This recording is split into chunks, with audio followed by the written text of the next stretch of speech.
YouTube, this is Dar from DaretoBeCreative. How you guys doing? Welcome to my channel and welcome back for those who are returning. Just wanted to stop by and show you a little tiny little haul that I got from the Dollar Tree. And not a lot, but just something small.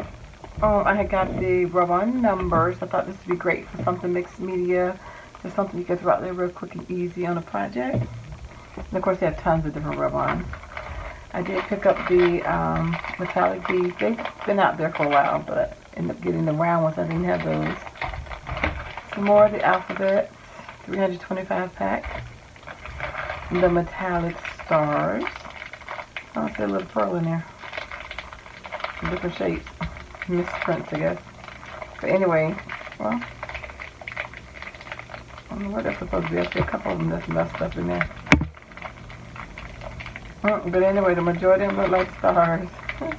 But I guess that's what you expect for a book, huh? I got the white metallic pen.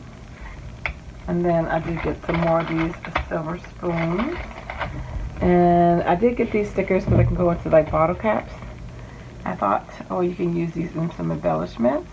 And so they got the metallic. They kind of repeat. It says, enjoy every moment, world traveler, explore, and then you got your llama, or as one of our friends that scrap with us calls it a Lambo. It says sweet.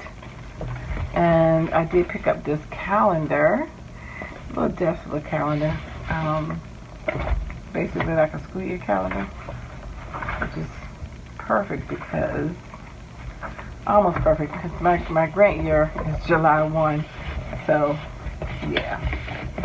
Kind of got it for that reason, even though I get one from work, but I have one for home. And then I did get this little box just to put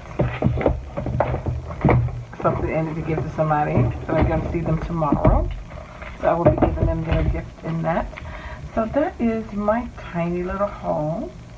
Unless I pick something else I'm going to add on the end of this, but I think that's it. So anyway, thanks for liking, watching, and subscribing, and I dare you to be creative. Take care. God bless. Bye-bye.